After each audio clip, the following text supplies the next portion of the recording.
morning, committee. We'll call our meeting to order.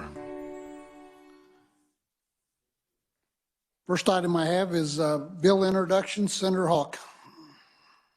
Thank you, Mr. Chairman. I'd like to introduce bill number RS 3341. It's on animal facilities inspection and Department of Ag. So I would move that. I have a motion. Do we have a second? Senator Kirshen seconds. Any discussion? Seeing none, all in favor? Aye. Opposed? Motion carries. Senator McGinn went to grab one. She has one to introduce, so we'll come back to that a little bit later. Committee, we'll move on to the budget report outs. Oh, Senator Hawk. Thank you, Mr. Chairman. I'm sorry. I have some pages to introduce, if I might do that, because I know they have to go for their tour. That'd be great. They are from Eisenhower Middle School. We tried to give them the wrong middle school, from Manhattan, Kansas. Wes Richards, would you stand? Colby Inman, Madeline Powell, and Sienna Sorensen. And they're here supervised by their dad, Adam Inman. Adam. So could you give them a warm Senate welcome? And thank you, Mr. Chairman. Anyone else have any pages? Seeing none, we'll move on to our budget reports, the Higher Education Subcommittee, and we'll have the post-secondary education report out.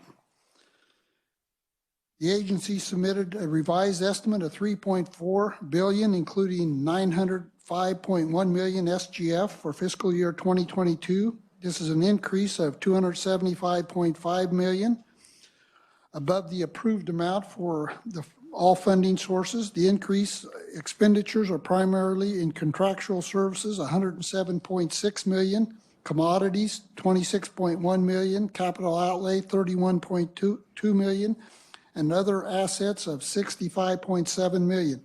The major increase in revenue are in the federal funds of $176.8 million, restricted fee funds of $48.6 million, and a carry forward of $39.1 million of the Educational Building Fund. The governor concurs with the agency, and the Senate Subcommittee concurs with the governor's recommendations for 2022. Any questions on 2022? Seeing none, I will move on to 2023. The agency requests $3.4 billion, including $1 billion SGF for fiscal year 23. This is a decrease of $43 million below the 22 revised estimates. This is a decrease in all expenditure categories except aid to local units, which increased by $124.2 million, primarily due to the enhancement request. There's also an SGF increase of $116.6 million due to the enhancement request, partially offset by the $43 million included in fiscal 2022 budget for the maintenance of effort requirement from the federal pandemic relief funds. The decrease is primarily in federal funds of approximately $139 million. The governor's recommendations, the governor recommends $3.3 billion, including $1 billion SGF for fiscal year 23. This is a decrease of $18.6 million below the agency's request. This is a decrease of $43.6 million in aid to local units and an increase of $25 million to other assistance, primarily due to the enhancement request. The Senate Subcommittee concurs with the governor's recommendations with the following adjustments. And I am going to recognize Senator Clays at this time to offer an amendment before we start. Senator Clays. Thank you, Mr. Chairman. We're going to look at adjustments 1 and 2 on the back of the packet. You'll see that there's a deletion and an addition. I'm going to alter both of those by deleting 15 million from the two-year college's special projects for FY 2023, adding 3.1 million to the post-secondary tiered technical education state aid for FY 2023, adding 11.4 million to the non-tiered course credit hour grant for FY 2023, and adding $490,094 to the career technical education capital outlay aid for FY 2023. We would then add language to the tiered and non-tiered line items that all colleges will be held harmless and funded at no less than the funding amounts for FY 2022. The purpose of this amendment is to do just that, to hold harmless those institutions that would have received a reduction in funding from the previous items 1 and 2. Thank you, Senator Clays. Committee, I might also explain that after we had done this the other day, that there was a few of the colleges that were not being held whole. And so we didn't add any more money or take any money away. We just shifted. There was 11.9 million and we had about 3 million in capital outlay. So we adjusted the capital outlay down to $1 million and used the other 2 million to make sure that everyone was held harmless. And this was agreed to by the community colleges and the technical colleges. So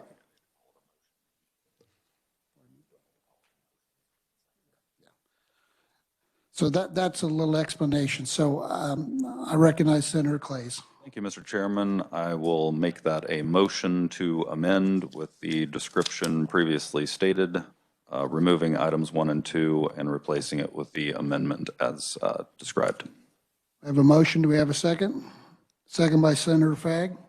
Questions? Senator Hawk. Thank you, Mr. Chairman. This looks like a good clarification. I wanted to ask a question of Senator Clays.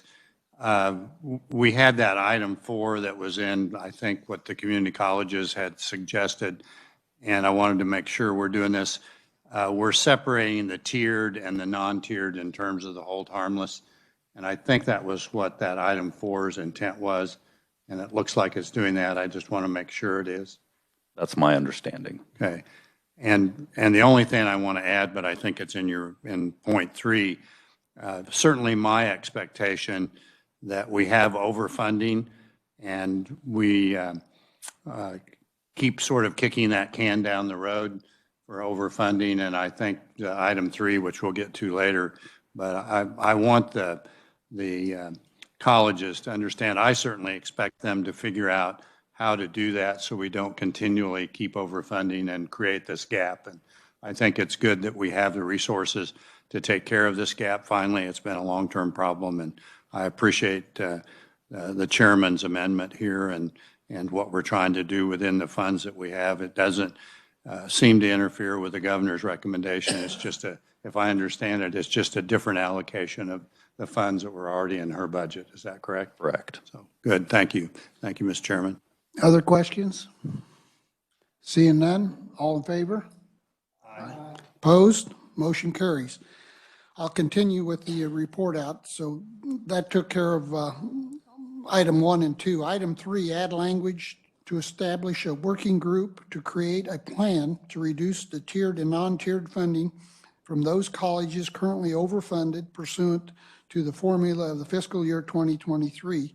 And a working group shall have 10 members as follows: 3 members representing community colleges appointed by the Kansas Association of Community College Trustees, 2 members representing technical colleges appointed by the Kansas Association of Technical Colleges, a member of the Board of Regents or designee appointed by the State Board of Regents, the chairperson of Senate Education Committee, the chairperson of the Senate Ways and Means, the chairperson of the House of Representatives Higher Education Budget Committee, the ranking minority member of the House of Representatives of Higher Education Budget. The working group shall report the group's recommendation to the Senate Ways and Means Committee and the House of Representatives Higher Education Budget Committee on or before January 9th of 23. Item 4, delete 10 million SGF from the Kansas Access Partnership Grant for 2023. Item 5, add 10 million SGF to the Comprehensive Grant Scholarship Program in fiscal year 2023.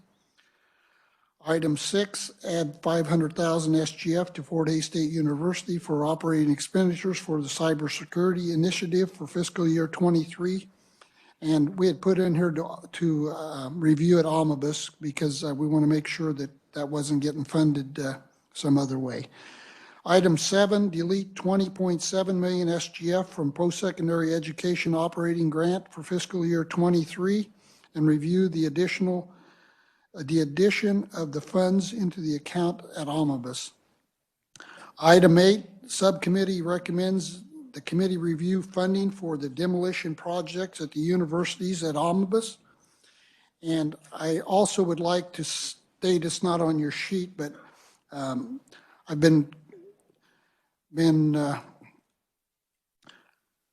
contact and have been working with the Board of Regents on a long-term deferred maintenance program. And I had contacted the Board of Regents because we have a deferred maintenance problem at the universities of about $1.2 billion. And trying to find a long-term solution for this. And so been looking at some different options, trying to find some one-time money, maybe even federal funds, and do it on a type of a match program. And this would be in addition to the mill levy that they collect, which is approximately $40 to $42 million a year. So this would be over and above and on top of that. And hopefully by the time we get to Omnibus, I'll either suggest a bill or some proviso language to try to make this a reality. Senator Petty. Thank you, Mr. Chairman. So are you talking just about the universities, or are we also including community colleges? Right now, we're just talking about the universities. I think that was a $1.2 billion deferred maintenance deal, but I have had a little discussion with the community colleges and the technical colleges, but I figure we better try to fix one before we get too far down the road. Well, I think it's important to realize that there are different opportunities that we know are available through Spark as well, and that our community colleges and technical colleges have faced some of the same things, and we're talking about matching funds. Some of them are already in the process of with potential projects and have the matching funds. So I would. That's wonderful, and right, and I think that that's important that they go ahead and apply for the Spark matches if they can, get those. That'd be great.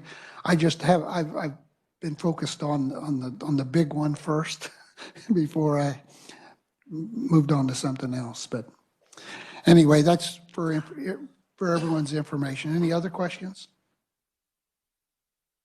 Senator McGinn. On your membership, what if you have a tie vote? So you could just put another senator on there and then we won't have a tie vote and see how the House likes it when you go to conference. Okay. Is that a motion? Well, I was just curious. I mean, you got 10 members and I think maybe you need to. I think when we did the committee meetings, they had somebody from their appropriations and there was no one on there from Ways and Means, so we added one. But we could certainly add another one. I'm going to say they as in what? House appropriations? Correct. Oh, well, then we need to add a senator. If they didn't even have us on there to begin with. Right. Okay. Right. Is that a second, Senator Hawk? With a caveat, Senator Hawk. Mr. Chairman, I noticed we have a ranking member from the House. Maybe we ought to consider a ranking member from the Senate Ways and Means. Certainly, I'm sure that's what Senator McGinn was thinking, and I didn't want to say explicitly. Somehow I missed that. Okay. That'd be fine with me. But I agree. If they have somebody from the House, we need somebody from the Senate.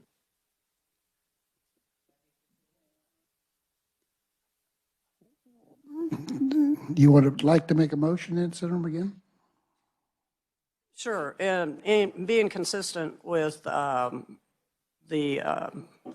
or proportionate to the House and the Senate, I would make a motion to put the ranking minority member from the Senate on this committee as well, from the budget. Second by Senator Clays. Any other discussion? Seeing none, all in favor? Aye. Opposed? We'll add one more member, so. Any other questions on 2023? Senator McGinn. I do have, a representative came into my office about the comprehensive grant scholarship program. Is that a one-to-one match, or is there's something different there? There are two different ones. There's a new one now that there will be a new which is matching. Oh, sorry. No, that was just my question. If you can help me. Senator Fagg. I'm going to help you with my idea. Okay, okay. Yes, Senator Fagg. When I look at this program, spend a little time on this, my suggestion is that when you look at item 5, we got 10 million. You need that on there, don't? Thank you. If you look at item number 5, they're talking about this comprehensive grant scholarship program. That is a new program. And I think in the budget, it was showing 25 million, if I'm not mistaken. So my thought process was that we have an old program called the Kansas Comprehensive Grant Program. No, I take that back. The new program is called the Student Financial Aid for Kansas. Correct. I was just going to tell you that you got them mixed up. Yeah, so that's the new program. The old program is this Kansas Comprehensive Grant Program. And my thought process was that if we took, and we already have $16 million in the old program in the budget, and we took and added another 19 million into that program and changed the old program to a one-to-one match with no government funding in the match, what that would do for us would be raise 35 million total. And here's the positives to this. No new programs, which would be a positive in my books. We got, if you look and see how many programs we got now, we got a lot of them. 2, we're going to have $70 million in scholarships for our kids versus the budget was showing 66 million under what we was proposing in the budget. And then, so we got more scholarship money. And the big thing, we would be saving the taxpayers $6 million in this budget. So we don't talk about saving money here. So it kind of, it keeps us from getting a new program. There's more matching money in this. I just think that's kind of a win-win-win for everybody, kind of thing, including the taxpayers. So is there any questions on that program? No, thank you. Yeah. Is there any questions on that? Senator Hawk. We had a good debate on this We in did. our committee, and I probably have a slightly different view of it. I'm not worried about a new program. I think the intent in the governor's budget, which we're deleting 10 million from that 25 million, that was the Access Partnership. That was matching grant. And the comprehensive grant is equally divided. It's not a matching grant, but it's equally divided between private colleges and the Regent schools. And I probably support what I see us having down on our sheet, that that matching part actually gives us more money for more students, and it is private dollars. So originally it was going to be 25 million that would have actually generated a total of 50 million. Now we've taken 10 million out. So we're still generating $30 million in new scholarships for students, which I think our intent was with the Board of Regents to hold tuition and not increase tuition. And that certainly helps them, not as much as the governor's budget, but it's kind of a compromise. But I'm not concerned about having another program. I think the universities have many programs in terms of scholarships, some from their foundation money, some from other donations. So I don't think it's a problem for them getting the money to the students that need it. And I think this is probably a good compromise without us potentially creating the complexity of trying to take the comprehensive grant and requiring matches as part of that program. So it's already in the Kansas Access Partnership. So I'm kind of advocating keeping it the way we finally decided to deal with it in committee. Thank you, Mr. Chairman. Senator Fagg. Thank you, Mr. Chairman. I would move that we strike number 5 on there, and that we would add to the old program $19 million, so that'd be a total of $35 million, and change the old program to a 1-to-1 match with no government funding in the match. Second by Senator Clays.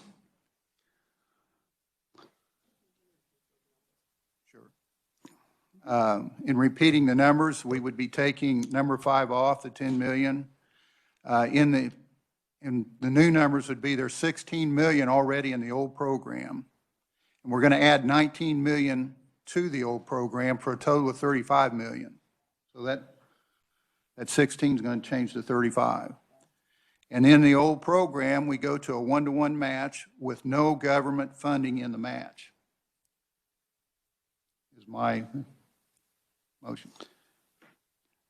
And I guess the question I would have, Senator Fagg, is, so we would have the comprehensive grant, the old program is what we would be using, correct? So the splits are already taken care of there, okay.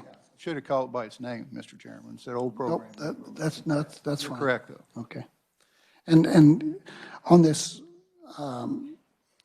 16 million's already in the program, then we're going to add 19 million. Did we have, So that's a wasn't, total of 35 million in the program. right, but In the budget, we had 25 million. that's what I was going to say. So, Program, so we're not going to have a new program. right, that was going to be my question, is you're using 19 of the 25? Right. Okay. Everyone following that? Senator Petty? I have to say no. So I'm just going to kind of repeat back what I see on the blue sheet. And so since I wasn't on that subcommittee, I'm going to go from what I'm seeing here. So I think I heard removing 5, number 5 on this sheet, which was the add 10 million SGF to the Comprehensive Grant Scholarship Program. You said remove 5, then you said on number 4, change that 10 to 35. Is this correct? The And it would be a- 16's already in the budget, and it wasn't mentioned on here, Senator Petty. Okay, so that's where I'm getting. So the new one's going to show 35 million in the, But let's just talk about what this is going to show. Can you be clear for me about what this addition is going to show? Is this now a deletion or is this an add? Number 4 is now an add amount of money? we're not talking about number 4. We're going to scratch number 5 and have a new Senator Fagg? deal. And then the new deal is going to say 35 million instead of the 16 million that was in the original budget. We're going to make that number, it says 1635. Senator Petty? Okay, I'm sorry, Madam, Mr. Chairman. Are we talking about over and above the governor's recommendation? Yes, we are. So is over and above the governor's recommendation 35 million or over and above the governor's recommendation 16 million, which is, and I'm sorry. Senator Fagg? At the end of the day, we'll have more scholarships for our kids than the governor's budget. Got that, but I'm just trying to be clear what I'm going to actually vote on here on this page, and I'm not clear on that, I'm sorry. Senator repeat that one more Fagg? We're going to scratch number 5, forget that one. We're going to add one. And what we're going to add is we're going to have 35 million in the old program. And with the caveat of changing the old program, which was the Kansas Comprehensive Grant Program. That's the name of it. We're going to change that to a 1-to-1 match, which it isn't now. And we're going to say on that also that no government funding in the match. Just so that this gives them an opportunity to go out and raise some money and say, we got some 1-to-1 match. Hopefully that will help towards raising scholarships for our kids. So I like what the governor's doing. I'm just trying to enhance this a little bit. That's what I'm trying to do. And here, I think that maybe clarify this a little. The governor had put 25 million in. It had been, In a new program. right, in a new program, and we had divided it up between the two programs. And what you're doing now is you're just doing 19 of the 25 million going into this program and making it a new program with match. Saves us $6 million on the taxpayer. So Senator Petty, there was 25 million in there, and he's going to use 19 of the 25 and put it into the existing program, change it to a matching grant program, and we will have 6 million that we didn't spend that was proposed in the governor's budget. Okay, so Right? Yeah, but on number 4, we need to know if he's deleting the entire 25 or is he just deleting the 19? You got any more questions about that, Senator Petty? There's still money. Senator Petty.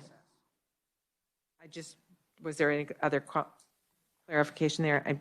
I didn't want to stop your, so it is as is listed in number 5, is the comprehensive grant scholarship program.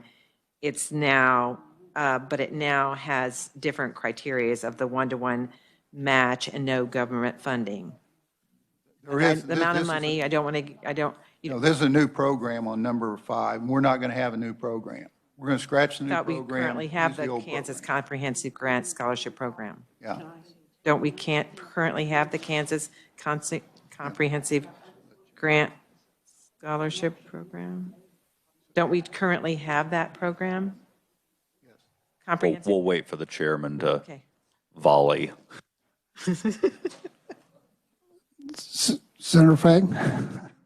Trying to answer Senator Petty's question there. We do have the Kansas Comprehensive Grant Program now. That's the program we got now. Correct. That's the one we'd be putting 35 million into it. Senator Petty. Thank you. Okay. Okay, so we currently have that. We're changing the criteria within the Kansas Comprehensive Grant Program to a 1-to-1 and no government funding and the 25 million. 19 of the 25 19 million. of the 25. Yep. Senator McGinn. So did the old program have a match from the government? Okay. New one will. I mean, we're New changing one that will. to a 1-to-1 Right, on the old right. program. So we have 16 million, Yep. and of the 25 million that the governor was going to put in anyway, we're going to put in 19 of that. Now we're at 35, and then it has to be a 1-to-1 match in order to access the money. With no new government money. Or Correct. no government funding. Right, private donors. Yeah.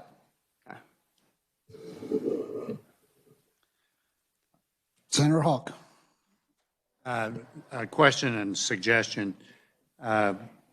We do get federal grant dollars or federal funds available. I would assume when you say no government funding, you mean state funding, SGF. If we still allowed the federal funding that people are able to get, I could see us potentially not being able to use this money if we don't allow the federal funds as a possibility for match for our students. So, and I'm just clarifying that when we say no government funding, we're meaning SGF or state funding.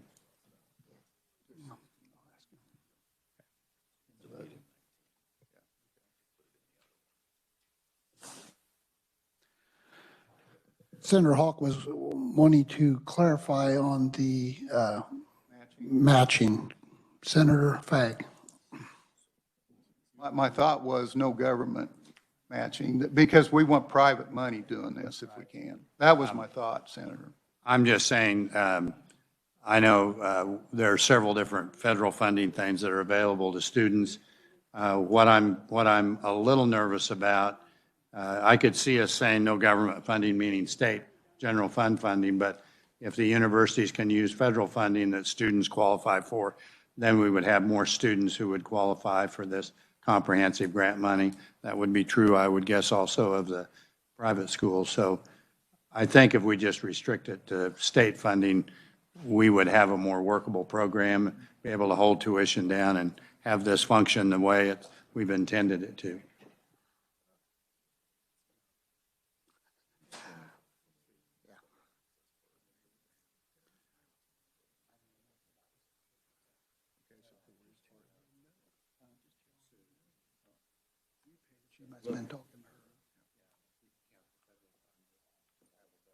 Senator Fagg. My thought, Senator Hawk, was just no government money. I was looking for the private, and hopefully that federal money that's out there, they can use somewhere else. Because this is a new program. So I am thinking wherever they're coming up with that, if they have federal money, I was looking for private donations. That's what, that way people have the option to pay if they want to. That was my thought. Well, and Senator Hawk. yes, thank you, Mr. Chairman. I think we'll likely get more private dollars, your intent. I just don't want us not to be able to give kids scholarships. And I think if we keep it flexible, so it's just state dollars we're looking at now, and see where we're at a year from now. But I want to make sure this money actually gets to the students and helps them. And if we allow for the federal match, if it's there, I think we have a better program that's more accessible to our students. Senator Fagg. Okay. From what we had our discussion, the number changed a little bit. Item 4 is in the picture. Because what we need to do is delete the 25 million from SGF from the Kansas Access Partnership Grant. Is that the right one? Because I've got Student Financial Aid for Kansas is what the name I seen on the, I thought in the budget. It's the same thing? Okay, same thing. So we're going to delete 25 million SGF from the Kansas Access Partnership Grant for FY 2023. And then we're going to add 19 million SGF to the Comprehensive Grant Scholarship Program for FY 2023. So there's 16 there now, so we end up with the 35. And if you want to make that a motion, we'll clean that up because we. And I'll learn next time, Mr. Chairman, to have this written out. You're good. We get a lot of things going on here. Nope, you're fine.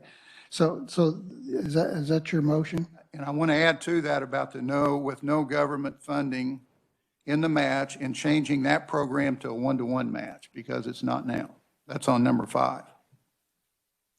Okay, we have a motion, a second by Senator Clays. Further discussion, Senator Hawk.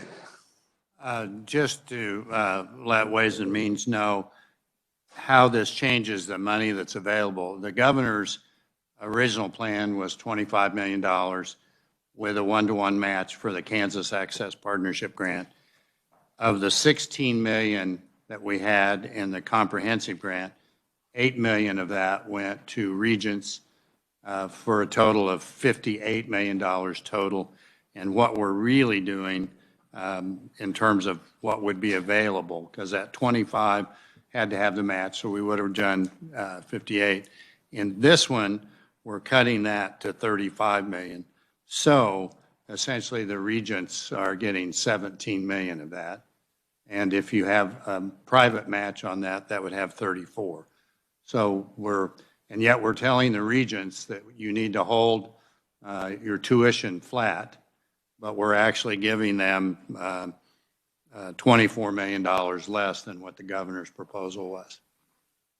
The private colleges are going from 8 million to 17 million, but they're still going to be required to do the match also, which they may or may not already have. My guess is several of those probably do have some match already available. So anyway, this proposal does cut what we're doing to the regents, and I want the group to know that. And because of that, I'm not going to support it. I think it's a clever idea, and I like Senator Fagg's thinking of trying to get more private dollars into scholarships, but we're actually, in my view, in total dollars, not going in the right direction if we really do sincerely want to hold tuition flat. Senator Fagg. I hear what he says, and I'll hold my motion. Any other questions or discussion?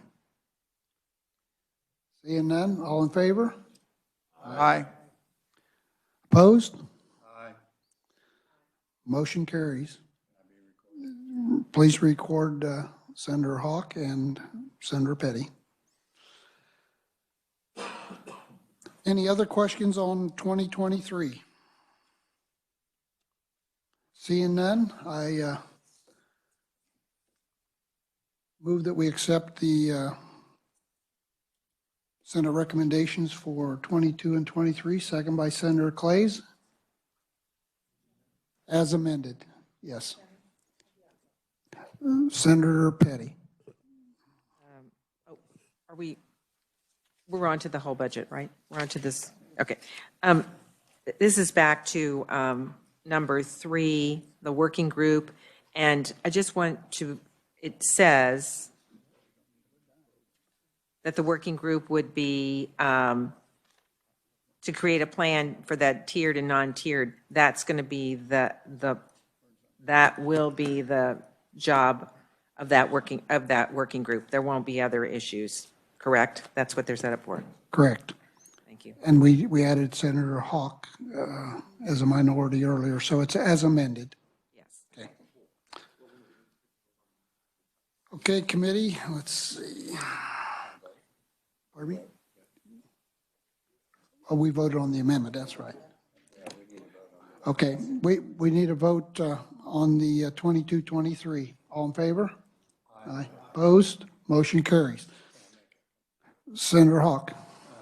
I just wanted to second what I think was a good idea that you mentioned that's not part of this budget, but looking at either as a proviso or a bill that you mentioned in dealing with deferred maintenance. And we had a short discussion about that in our budget subcommittee, and I appreciate you keeping that on the agenda, and hopefully we'll find something that is workable and acceptable to both the regents and the universities and monies that we have available. So thank you for bringing that up, Mr. Chairman.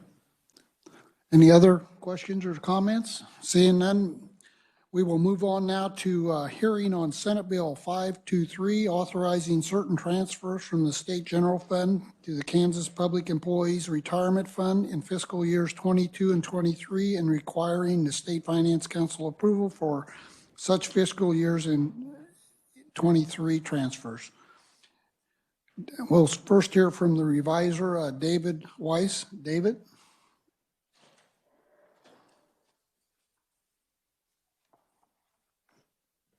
Thank you, Mr. Chairman. Good morning. Senate Bill 523 would authorize some transfers from the State General Fund to the Kansas Public Employees Retirement Fund. That's the Capers Trust Fund. These transfers would occur over fiscal years 2022 and 2023. In fiscal year 2022, there would be a total of 2 transfers of $300 million each. The first would occur on the effective date of the bill, and the second would occur on June 1st of 2022. And then in fiscal 2023, there would be 2 additional transfers of $200 million each that would occur on October 1st of 2022 and January 1st of 2023.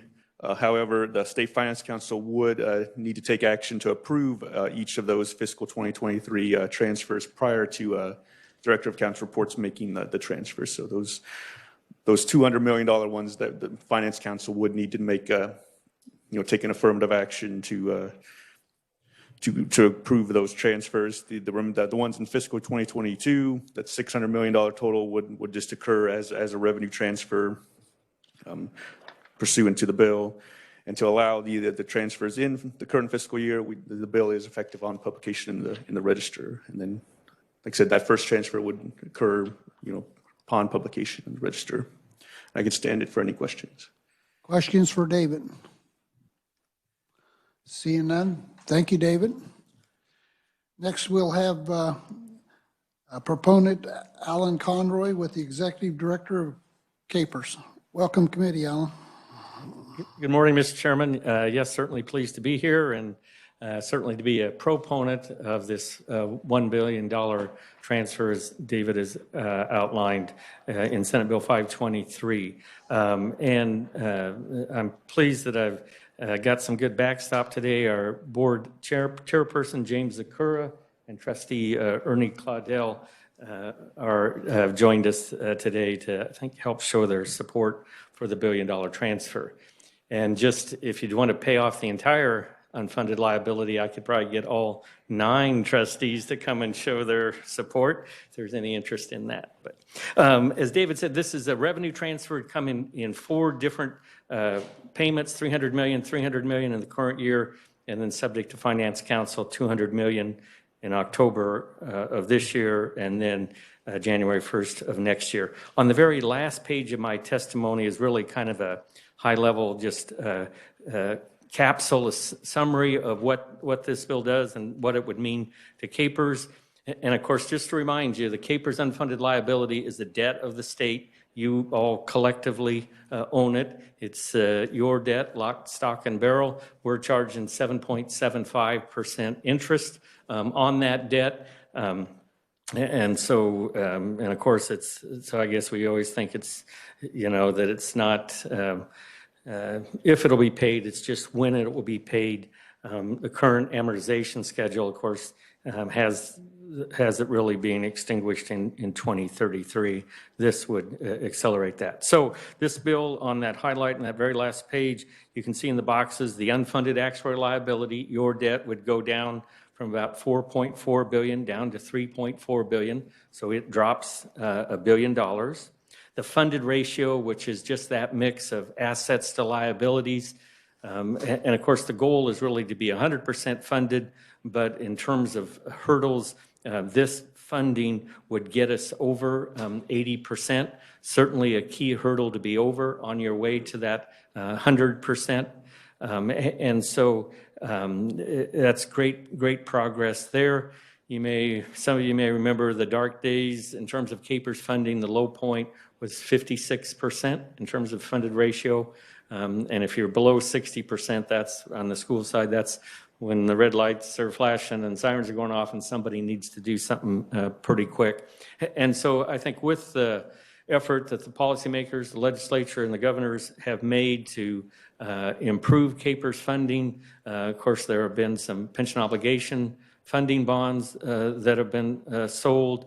The key in terms of having the state pay the actuarially required amount for those school and state employer contributions. And just to remind you, the state pays the entire KPERS school employer contribution as part of state aid to education. So the projections are currently on the information where we're at right now, this would move us from that in the high 70s, 77% up to almost 85% if all four payments are made.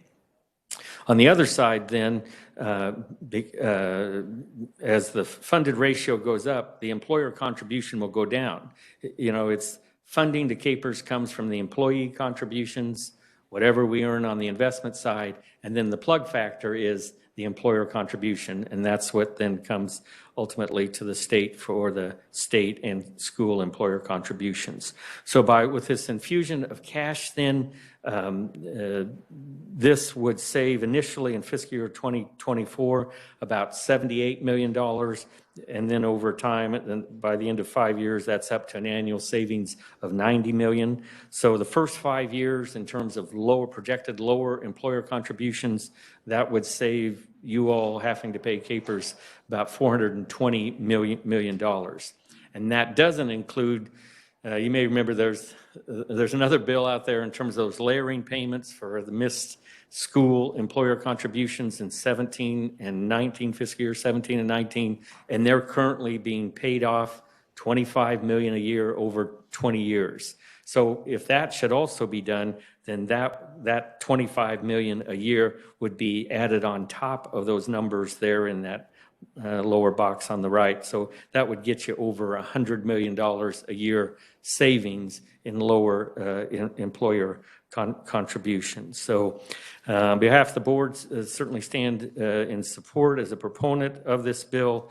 It moves all the needles the right way, lowers the unfunded actuarial liability, gets the funded ratio over 80%, and ultimately then it will lower employer contributions then in terms of future demands on the state budget. And with that, Mr. Chairman, I'd be glad to respond to any questions. Thank you, Alan. Questions? Senator Hawk. Thank you, Mr. Chairman. I'm looking at the fiscal report, and I don't think Director of the Budget Profit is giving testimony, so I'll ask you this question. But in the fiscal note, it makes a statement that says that SB 523 does not contain language that would change current certified employer contribution rates. And I thought I heard you say it would. So do we need an amendment to this bill? That's a good point, and it's in my written testimony under policy questions, and I should have mentioned it, so thanks for the question. Currently, that's right. If there's no other action somewhere, either in an appropriation bill or in this bill, that money would just flow through, the actuary would of course, realize it, and it would show up in the valuations then, and there's a statutory delay. So if there's no action anyplace else, I mean, the budget director's, of course, always correct, but certainly correct in this situation where it would not be reflected until fiscal year 2025. So it'd be a policy decision if you want to amend the bill here or have language in the appropriation bill to accelerate that, and that would probably be a more common practice. So you start capturing those savings sooner. So you could accelerate it with the right words, and David knows those words, to fiscal year 2023. You could accelerate the whole $1 billion.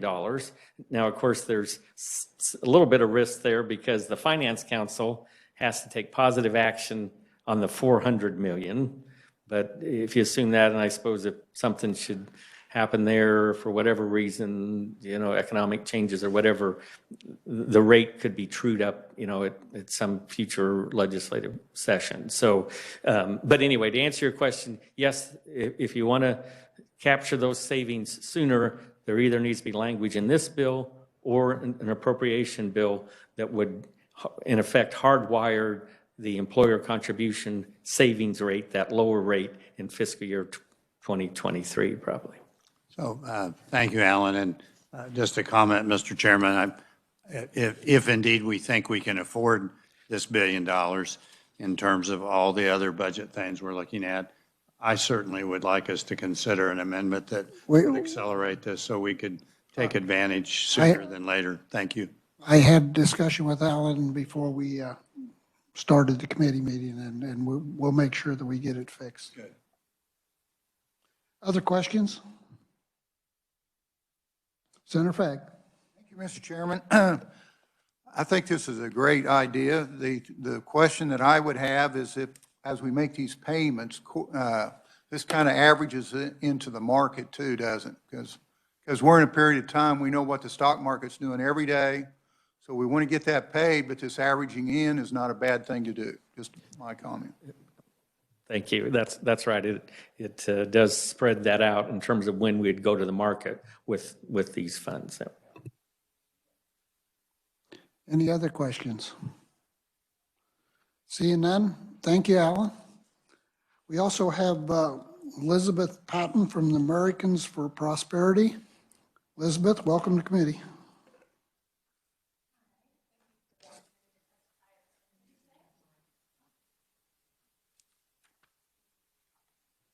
Thank you. My name is Elizabeth Patton. I'm the State Director for Americans for Prosperity, Kansas. Thank you for the opportunity to testify in front of committee today. I will keep my remarks brief. Mr. Conroy obviously gave a great testimony with lots of fantastic numbers that we actually think this is one of the most fiscally responsible things that the state of Kansas could do at this time. So I guess I'm here advocating for spending. No, but we do. We think this paired with fully funding our rainy day fund, in our opinion, are two of the most long-term fiscally responsible things that the legislature could do to put Kansans on a firmer footing for long-term success in our state. Just to reiterate some of those things that Mr. Conroy said, with the rate that we currently have at 7.75%, that's really much higher than nearly every other state. And you have my written testimony in front of you. I won't get into a lot of numbers here, but I just wanted to encourage the committee to look at this as a long-term investment to buy down the debt for future generations. And we think that this would be key and essential to our state's fiscal future. I'd be happy to stand for questions. Thank you, Elizabeth. Questions? Senator Hawk. Thank you. Good to have you here, Elizabeth. Yes, absolutely. Thanks for having me. Just hypothetical, make you into a legislator. If you had to make a choice with limited ending balances, to either pay down this, as this bill says, or to put money into a rainy day fund, which would you choose? I would be hopeful that we would find the opportunity to do both. I know that that is not always an option. I think that that's a tough hypothetical. I think both are important. I think that this, for long-term financial stability, is a significant way to make sure that we're paying down state debt. Right now, I think the average debt on just this is about $15,000 for every man, woman, and child in Kansas. So if we can limit that, I think that is a very fiscally responsible thing to do. But it's always important to have something in our rainy day fund. Recently, it's been zero. So that's not ideal. Thanks for sharing our anxiety. Thank you, Mr.